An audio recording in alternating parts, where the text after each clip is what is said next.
Hi, everybody. Thank you for indulging me and letting me read a piece which I wrote about terrorism in Paris. I wrote it a long time ago, and it's said a long time ago, which says something about the state of the world. I write to make sense of life and things that happen, and this is a nonsensical thing that's happened today and a horrible experience. And as I was driving home from work today, I thought I could write the thing that I wrote about ukuleles and 13 strings, or I could read that, or I could read this, and I just felt like I really needed to read this. And this is an excerpt from a story called Sitting in a Park in Paris, France. So it's 1979. I'm a student at the American College in Paris, and I have a whole bunch of friends, and it's the autumn of 1979, and I'm going to start it right here. I'm in London for the weekend with my friends Paul, John, and Beth. We've had quite a time getting here, eating and drinking on the train with new Moroccan and British friends, and later vomiting on the boat that takes us across the English Channel. We visit Big Ben and Trafalgar Square. We scale the fence of the Kensington Gardens. We have a drink at the Hard Rock Cafe, and at my insistence, skip the other West End offerings and see a live performance of the Rocky Horror Picture Show instead. Tired but happy, we make our way back to Paris late on Sunday, November 4th. In our travel-induced time warp, we miss the news that has shocked the world. 52 Americans have been taken hostage in Iran. My friends and I assure each other that the situation will be resolved quickly because such acts of aggression do not happen to Americans. But it isn't resolved, quickly or otherwise. In fact, though we don't realize it at the time, this event will usher in a new age of, and I said anti-US terrorism, but I'm going to say terrorism. In the years to come, hostage-taking will become the favored act of political militants, making the aircraft hijackings between the United States and Cuba in the 60s seem almost quaint. There's a large Iranian population at our school, and the hostage crisis creates tension and awkwardness, despite the fact that our Iranian students don't look anything like the bearded students who stormed the U.S. Embassy in Tehran. They are wealthy and westernized, and we realize that they and their parents are exiled supporters of the Shah who fled the country after the Islamic Revolution in January. They are properly sympathetic to the U.S. hostage situation, which drags on. In turn, though the conversations hover around the superficial, when we talk to them, it is possible to gain insight into what it must feel like to have the values of your country become unrecognizable. I take another whirlwind trip on the cheap to Salamanca. The trip is fraught with adventure. Our train is delayed several hours, and when we finally arrive at the Spanish border, we have 5 hours to kill before the next train to Salamanca. Spanish train tracks are narrower than those of other European countries, so you can only enter Spain on a Spanish train. This is to provide security from Basque separatists, a new disenfranchised group for me to learn about. We sleep in a field overlooking the Pyrenees, and when we finally board our ice-cold train, we spend the trip getting drunk with our Portuguese compartment mates and teaching them to play Go Fish. Back at the American College in Paris, the students seem to have settled into the new uncomfortable reality of the U.S.-Iran conflict. Then around Christmas, we learn that the Soviet Union has invaded Afghanistan, an act President Jimmy Carter calls the most serious threat to peace since the Second World War. I don't understand the ominous implications of his pronouncement, but I'm beginning to get a sense of the complexities of geopolitical interdependence. Iran, Afghanistan, like the art films I've just become accustomed to, these countries are new to me. Learning about them and about my own country's behind-the-scene involvement with them makes me feel world-weary and knowing and scared. During a return visit home over Christmas break, I'm embarrassed by the jingoism that has taken hold in my country. The crude bumper stickers mocking Ayatollah Asahola, the Ayatollah toilet paper on sale at novelty shops, and especially the bantam cock bravado I overhear again and again about how we're going to kick Iran's ass, despite the fact that the embarrassing U.S. withdrawal from Vietnam had occurred only 5 years before, and a resolute communist Vietnam had gone on to invade neighboring Cambodia. I find the ubiquitous presence of yellow ribbons on trees and pinned on lapels a more hopeful gesture, reminiscent of the POW MIA bracelets I and countless others had worn during the Vietnam War. Later, I learned that the yellow ribbons were the idea of wife of hostage Bruce Langdon, who said she wanted to give people something to do rather than throw dog food at Iranians. I returned to Paris. Because money is tight, my roommate Sarah has moved out of the apartment and taken a room in a suburban house, which she is expected to clean in exchange for board.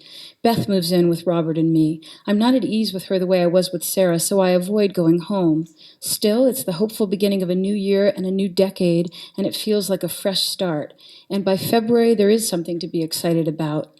The students at ACP are glued to the television screen in the common room, watching the Winter Olympics at Lake Placid.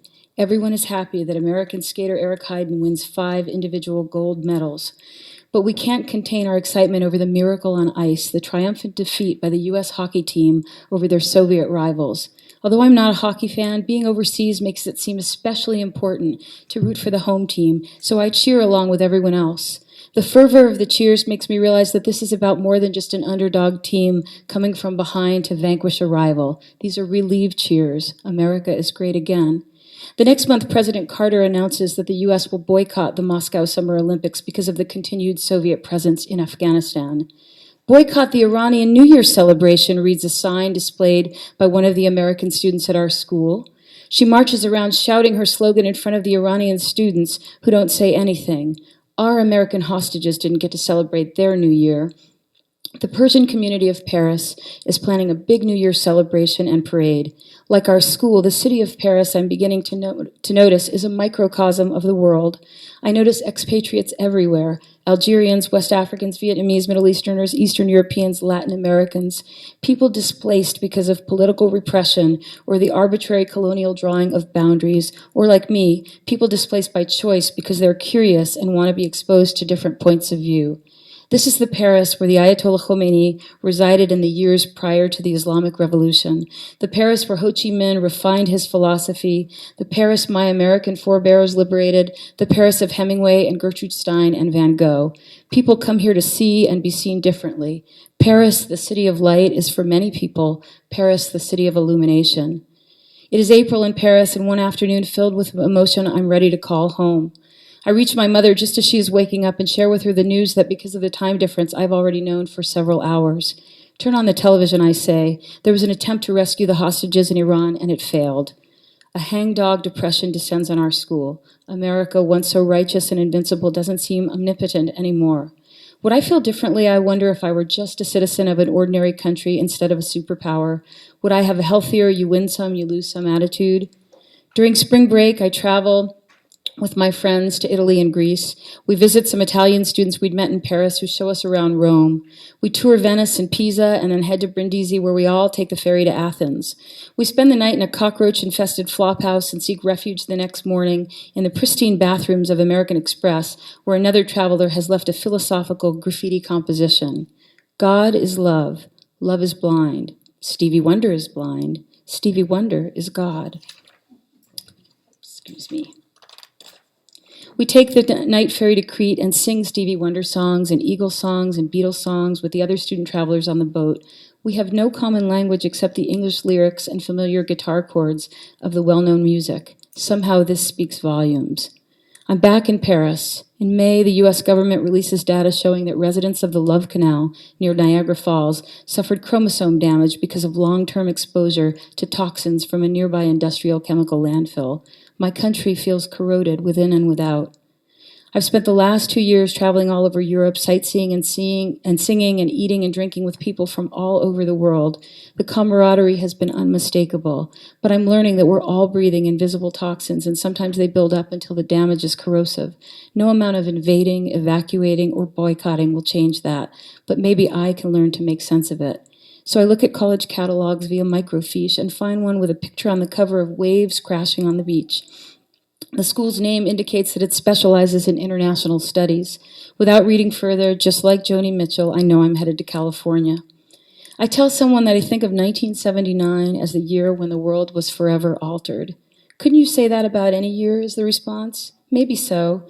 I went to California and I studied international relations, and in my free time I drank Jack Daniels and I played Risk, the game of strategic conquest, with my friends, laughing at the archaic country names on the board. These names would resurface in the coming years as walls and iron curtains came down and boundaries were redrawn. Hostages were released and more were taken. There would be a bigger, tougher American president who would restore America's sense of might, but it didn't feel so good after all. Someone would try to kill him, but not because of his politics. I went to Washington, D.C., and I became a diplomat. There were civil wars and political assassinations and refugees to contend with. Ayatollah jokes were replaced with Saddam jokes. Towers came down, hostages were beheaded, and always and still, there are ribbons, symbols of hope for safe return. Go to Paris, everyone told me. It will change your life. I don't know whether it changed my life or whether life just changed. Was it my coming of age or was it the world's? It doesn't matter. Paris was my movable feast. Thank you.